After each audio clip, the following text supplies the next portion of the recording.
Well, I have these two notebooks that I use whenever I'm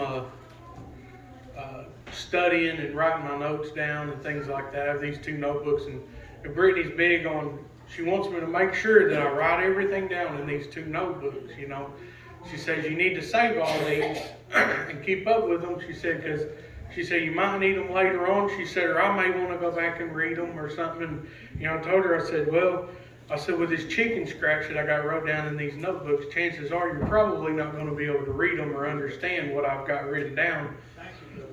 But, you know, I found that it is really good for me because I find myself going back and restudying many of the things that I've already written down in the notebook and going through them and everything. And I came across this one that I've done. It's been a while back that I've done it, but I was really drawn to this because there's so many times you see where people, they always find other things. You know, they're always tied up with other things. There's always other things that they have on their mind or other things that they need to do. And it just seems like they don't really prioritize properly. And I'm going to go to the book of Malachi, chapter 1. And I'm going to start with verse 5. It says, and your eyes shall see, and ye shall say, the Lord will be magnified from the border of Israel. A son honoreth his father, and a servant his master. If then I be a father, where is mine honor? If I be a master, where is my fear? Saith the Lord of hosts unto you. O priests that despise my name, and ye say, wherein have we despised thy name? What happened to you? Ye offer polluted bread upon mine altar, and ye say, wherein have we polluted thee? In that ye say, the table of the Lord is contemptible. And if ye offer the blind for sacrifice, is it not evil? And if ye offer the lame and sick, is it not evil? Offer it now unto thy governor. Will he be pleased with thee, or accept thy person, saith the Lord of hosts. Put the Lord first. And now I pray you, beseech God that he will be gracious unto us. This hath been by your means. Will he regard your person, saith the Lord of hosts. Who is there even among you that would shut the doors for naught? Neither do you kindle fire on mine altar for naught. I have not pleasure in you, saith the Lord of hosts, neither will I accept an offering at your hand. And I'm going to stop there. And, you know, so many times we think, if I have time, I'll do this for God. Wrong thinking. If I have time, I'll pray. If I have time, I'll study my Bible. If I have time, I'll go to church. People don't prioritize God in the way that he should be prioritized, you know. God does not want the leftovers. No. He wants the best. Amen. First fruits. And he deserves it. He deserves more. You know, and if we was, like it says in here, if we was to offer up an offering unto a king, if we was to offer up an offering to a king, would he be happy if you took the sickest animal, or whatever you was offering up, if you took the sickest of that animal to him as an offering?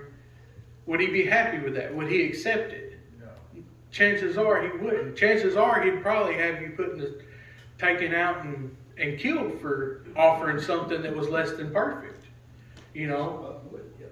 And so, you know, God doesn't want our leftovers. He doesn't want if we have time. He doesn't want if we can afford to. You know, I don't want to get into the whole tithes thing, you know, because what you give is between you and God.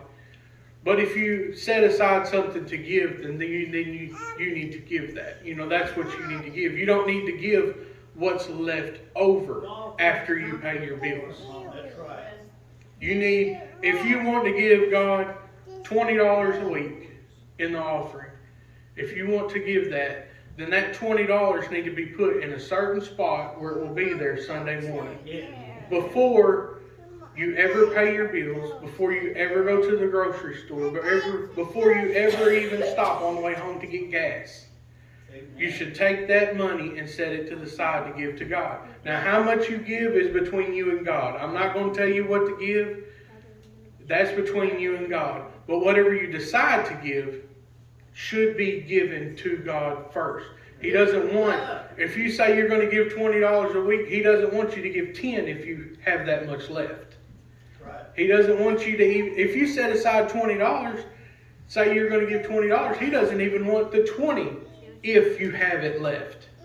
He wants the 20 before it's the last thing you have. He wants everything. He wants the time, not what we have left at the end of the day for us to study. He wants us to set aside time in the middle of our day to study. Sure. He wants us to set apart time at the beginning of our day. Whatever time that we set apart is the time that we need to sit down and set this apart, not if I have time. He's our Heavenly Father. And I'm going to go to the book of Matthew, chapter 16.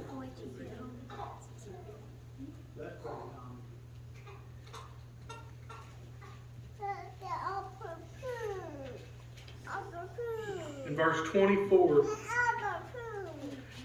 it says, Then said Jesus unto His disciples, If any man will come after me, let him deny himself and take up his cross and follow me. For whosoever will save his life shall lose it, and whosoever will lose his life for my sake shall find it. For what is a man profited if he gain the whole world and lose his own soul? And what shall a man give in exchange for his soul? What's everlasting life worth? You know, it's so important to give to God. You know, it's so important to put your whole heart into God, to give God everything that you have to give to Him.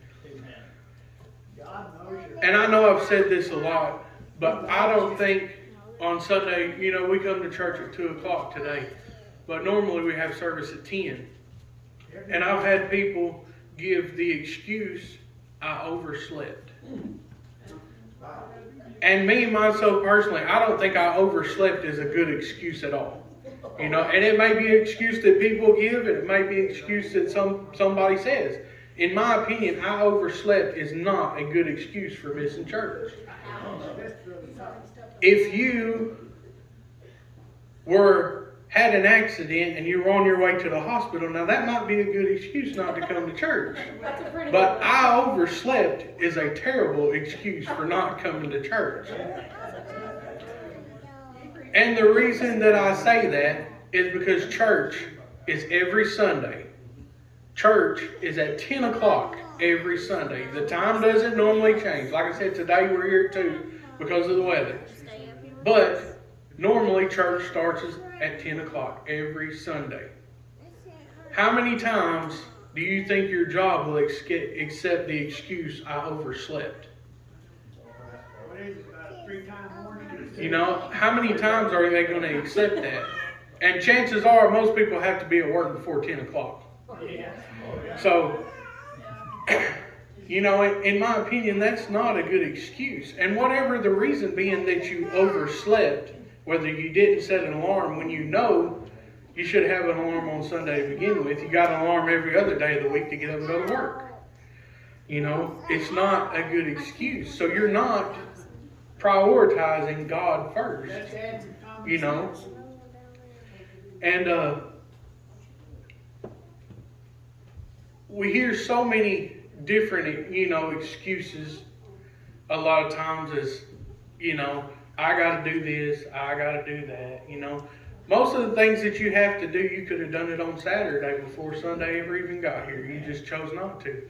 Or with the excuse I overslept, maybe you stayed up till 4 or 5 o'clock in the morning, watching a movie, playing a video game, talking to your girlfriend on the phone, your boyfriend on the phone, whoever it may be, whatever the excuse is, you didn't prepare yourself to come to church. You know, you didn't prepare yourself to come to church. You didn't put God first. You gave Him what was left. Oh, that's bad. You know, you show up, you overslept and you missed Sunday morning service. You come to church Sunday night, but you missed the first service. You gave God what you had left, the time that you had left. You know, you didn't prepare yourself to give God your all. God never gave us leftovers. And in Luke chapter 14,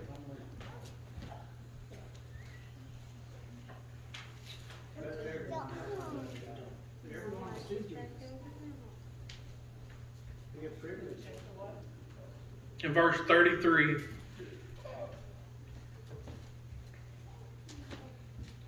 it says, "So likewise, whosoever he be of you that forsaketh not all that he hath, he cannot be my disciple."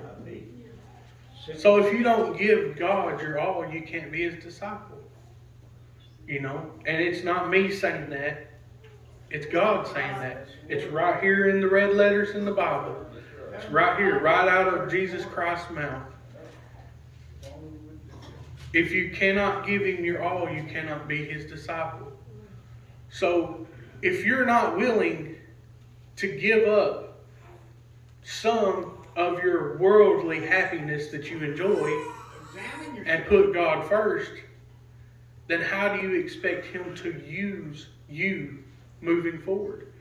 How do you expect Him to give you the drive and the calling that you're called to do? How do you expect to move forward in these things if you don't give God your all? If you don't give it to Him? You have to give Him your time. You have to give Him your all. And I hear people say sometimes, well, you know, I think I'm called to do this, but I don't really know. And I don't, you know, I don't really have time to do as much of these things as I would like to do. Well, you know, I have a job, and I have 2 children at home, and I have a wife. You have to make sure I make time for my family. I can make time for God. Where your treasure is. You know, I make time to go to work. I can make time to study my Bible.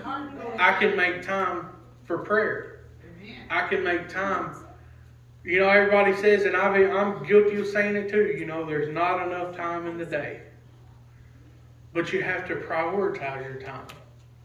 You know, and I'm not saying don't go to your job so you can stay at home and study the Bible. That's not what I'm saying.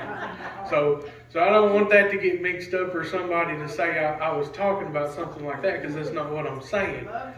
You know, but there is plenty of time in the day for you to provide for your family, for you to love your family, and for you to love God. The Lord makes a way for everybody. You know, and like I said last week, once you begin and learn to love God more, you will love your family far more than you ever could have loved them before, because God will open your eyes to an understanding of love that you would have never known. You know, when you love God first, He will give you such a strong feeling and such a strong deepening of the definition of love, Jesus is love, that you will feel things that you have never been able to feel before in your life when you put God first. Amen. So, receive the Spirit of God. Receive technically, if you love your family first, then really you're shortchanging your family. Amen. Because you can love them more if you love God more. You learn to love them more. You have a deeper understanding of what love is.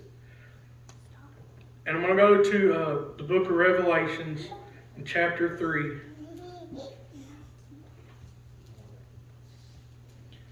In verse 15. It says, "I know thy works, that thou art neither cold nor hot. I would thou wert cold or hot. So when, because thou art lukewarm and neither cold nor hot, I will spew thee out of my mouth. Because thou sayest, I am rich and increased with goods, and have need of nothing, and knowest not that thou art wretched and miserable and poor and blind and naked. I counsel thee to buy of me gold tried in fire, that thou mayest be rich, and white raiment, that thou mayest be clothed, and that thou shame of thy nakedness do not appear, and anoint thine eyes with eye salve, that thou mayest see.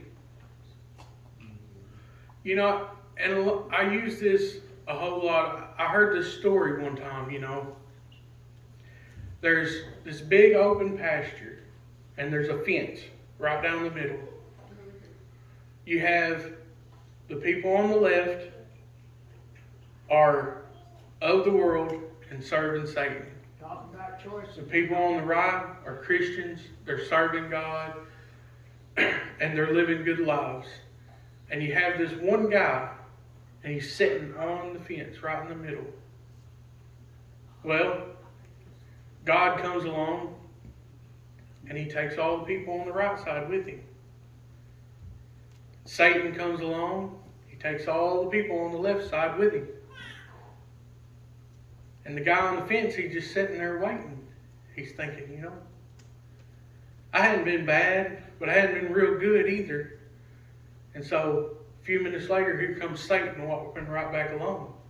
He says, come on, you're going with me. He says, but I'm on the fence. He said, I hadn't made up my mind which way I want to go. He said, I own the fence. That's the end of that.